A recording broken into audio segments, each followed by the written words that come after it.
San Francisco, it's Channel 5's People Are Talking with Ann Fraser and Ross McGowan.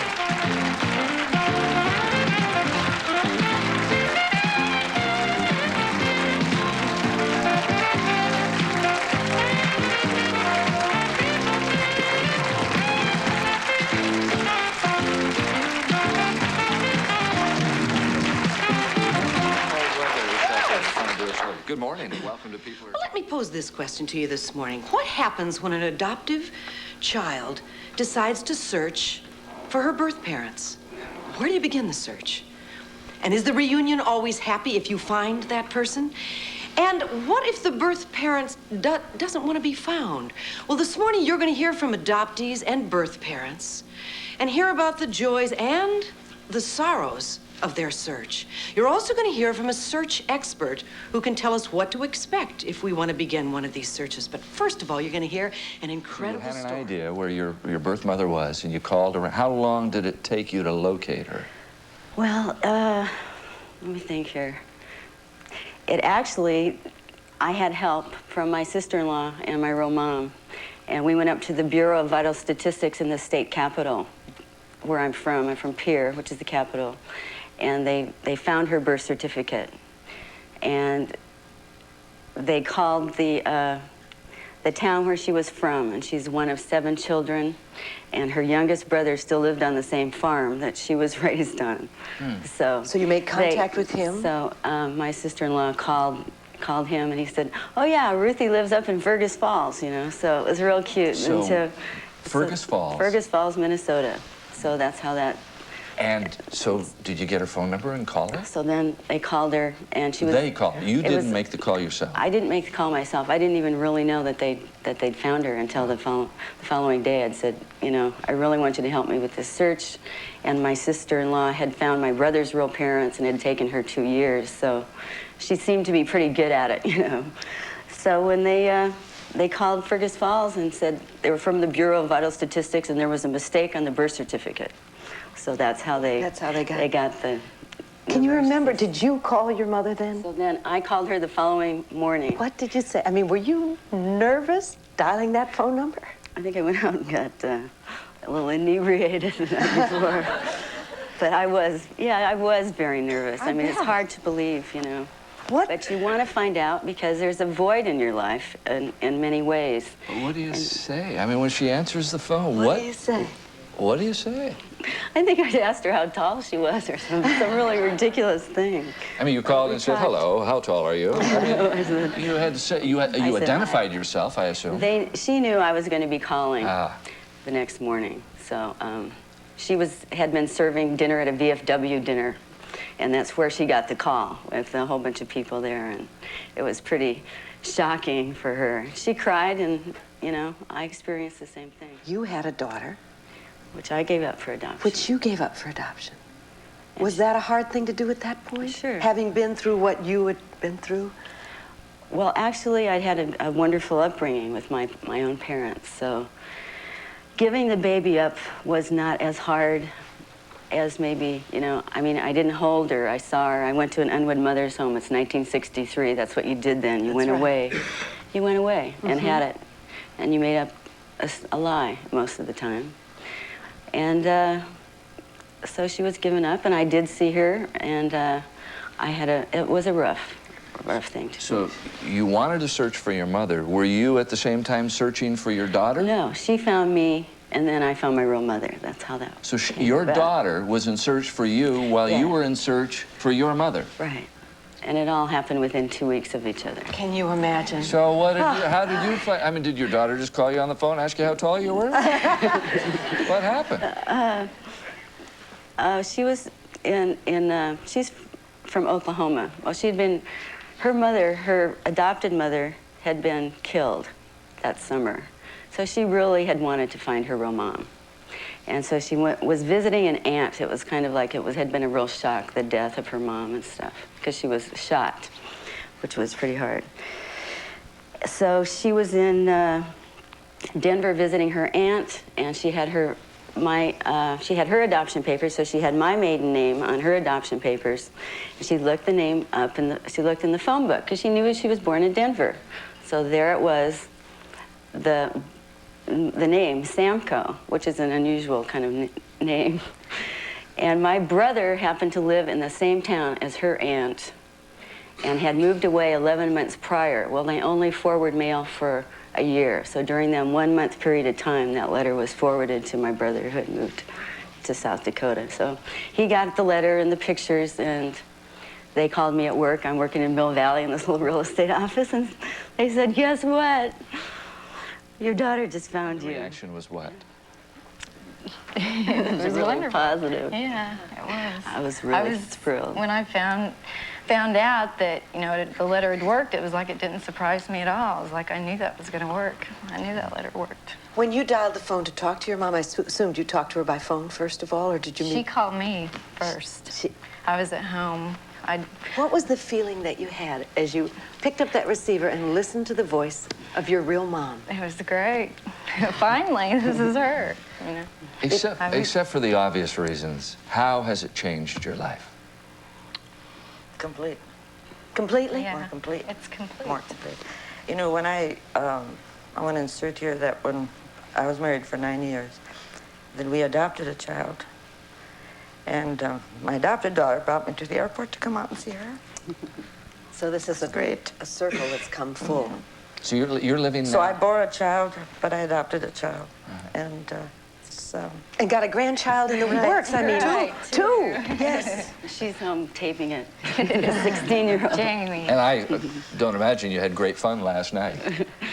well, not really, because we waited 2 hours for her to get on our flight. It was 2 hours Well, we're delayed. going to keep you here, and we're going to meet some other people who, in one particular case, finding the birth parent wasn't quite as jovial, if that is the word.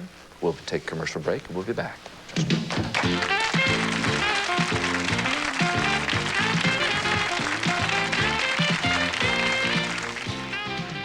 We just heard the wonderful story of Charlotte McKenna, who found her birth mother and then also found the daughter she gave up for adoption at 16.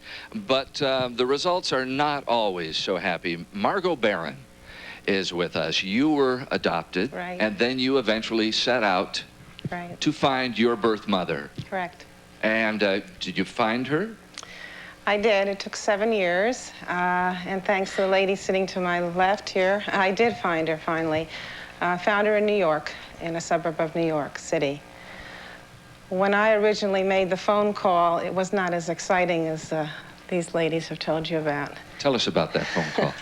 The phone call basically, when I called her, I told her who I thought she was and who I was, and she immediately told me, "I'm not your person." And that statement was said several times, and I knew that I was talking to my mother. There was no question that we knew that was my mother. So it was a very sad moment because you're rejected. There's no question about it. It's kind of like a double rejection, then, isn't it? Well, it really is a double rejection because sometimes you live with the fact that you were given up to begin with, and then you come back 30-some-odd years later, 38 years later, and they say, and by the way, I really didn't want you the first time. So you have to live with that somewhat. We called again after 2 months because this is a surprise call, and you have to give people some time to think about it, and I had had plenty of time to think about it. And the second time, there was still agitation that she was not the right person. As a matter of fact, she made the most interesting comment to me. The second time I called her, her first statement to me, "Oh, it's you again." Just remarkable. It just caught me. And the second call in our lives, and it's me again. But evidently, she'd been thinking. Anyway, she did not want to see me, and she did not admit she was my mother. So that was the second call. And then we went on to another call, which was equally frustrating. At that time, since I had spent a lot of time wanting to make this connection that we're talking about here, I got in touch with her brother, which we did know, and through some efforts on that side of the family, we effected a reunion. We forced, basically, a reunion. And I went to see her, and when I walked in, she said, "I'm still not your person." And there was a vestibule mirror in this house where she lived. I met her in her home. And I put my arm on her, and I said, "Let's look to the mirror together." And we are identical in looks. We do not look the same. We are identical in looks. And at that moment, it became very difficult for her to deny it. And I said, I'd like to talk. And she said, I think I should too. And after 10 minutes of kind of looking at each other, making sure we weren't going to eat each other up, we did start to talk. She admitted that she was my mother. What's important here that I learned from all of this is my mother, I'm 44 years old now, and my mother had me when she was 18. And she's been living with a lie all her life, and it has ruined her life. It's a lie that was permitted, that was told to her that have this baby, forget about it. And she's one of these women that lives with this. No one knows, and so she couldn't accept it. And when she did break down and cry in front of me, she said, I cannot accept this because nobody knows, and I've lived a lie all my life, and I can't accept you because of that. She had to be so self-protective. You believe everyone has a right to know who their birth parents I sure do. are. I think it's your heritage, it's your background, it's a completion of who you are, and I think that it's the right of an adoptee to locate their birth parents, not to necessarily force themselves upon them, but to at least have some sort of history to know what that's about. Did you find? Yes, I found about 10 years ago. Mine's kind of interesting because it's a combination of all of these searches. I located my birth mother, and she was asked, is there anything you want to know? And she said, I want to know if this will be the end of this. And I received a letter from her a month later, and it's slowly evolved, and now she knows all her friends, and all her friends know about me. She's an activist for open records, and she says the best thing that ever happened to her was me finding her. But that took a long time. Sometimes birth mothers, when this is very sudden, their immediate reaction is to go, nope, can't deal with this. I don't want to do this. This is, you know, nobody knows. And they need some time just to think about it, to let it fall. It's right after this.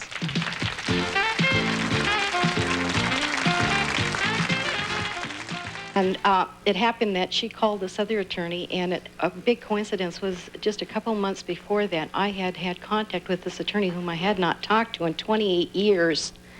And I gave him an unlisted telephone number, and I was being a witness in a case for him. And I told him, this is where you can reach me in this regard to this other case.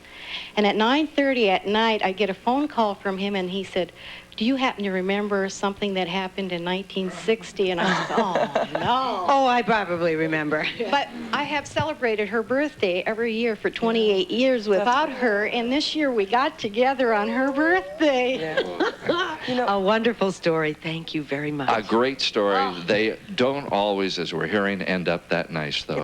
Yes, I'm a birth mother, and I want to speak up for birth First, I mothers. don't think that rejection is the norm. I think most people are really welcome and worry their entire lives whether their child went to Ward and June Cleaver or had a Nussbaum and Joel Steinberg. You don't know, and you live in panic for years. But I have a lot of friends who are birth mothers who had to suppress it, and you have to realize there was no counseling. There still is very, very little counseling. There's no support. There's a tremendous stigma to this day. Well, you just said, what about the mother's rights? Well, what about the adoptee's rights? I didn't ask to be born. I didn't ask. I didn't sit there inside her and say, yoo-hoo, over here, let me be born now, and give me up. She chose to give me up, and with that knowledge, she has to know that I might come out looking for her. Are you looking for your birth mother? Yes, I am. She has also given me an inherited disease, which is bipolar disorder, which is manic depression. yeah. I'd like to direct this to Ruth. It's very nice that you all are happy together. I'm glad that you did find each other. But what I would like to know from you is what your exact reason was for giving your daughter up for adoption in the first place. Well, during the era when I was raised, I was one of 8 children. And at that time, your parents didn't tell you a great deal about sex. Okay, so you go out and you have to learn yourself. And in a situation, you know, they just don't talk things over, and I think it was just a lesson I had to learn. Okay, so, and I just had to give her up for adoption because there was just no way, 17, no way I had of it. My mother wouldn't accept her in our home, you know, at that age, and the way she was feeling about me being pregnant in the first place. Tanya. Sad, you know, it's just too bad. 1945. 1945, you know, June 23rd. Now, I want to make one point. One day, I would like to meet my brother, half-brother and half-sister. When I meet them, do I wait till this lady, my birth mother, has died? And then I go and say, by the way, your mother and I met 20-some-odd years ago, and they're going to be very mad that she never shared this. You cannot win because you live a lie. You must take the lie, get rid of it, and be open about it. And, I mean, here's a happy woman who, I mean, there's no happiness in giving up a child, but it's out on the table. You don't have to live with the fear Right. if you're open with it from the beginning. Scott. Yeah, I've been searching for about 4 years now, and in the course of the search, discovered that I had a sister that was 2 years older than myself. And it's almost like that's more important to find out. And I was wondering if there was more of an attachment as far as the sibling. Sometimes the best part of search is finding siblings. I'm real close to my older sister, half-sister, and frequently the siblings will bring the birth mother around and say, you know, Mom, we're not holding this against you. It's great. Let's go for it. Mom. Yes, I'm a birth mother. I searched and found my 26-year-old son 2 months ago. He's right here with me. Oh, come on, Mike.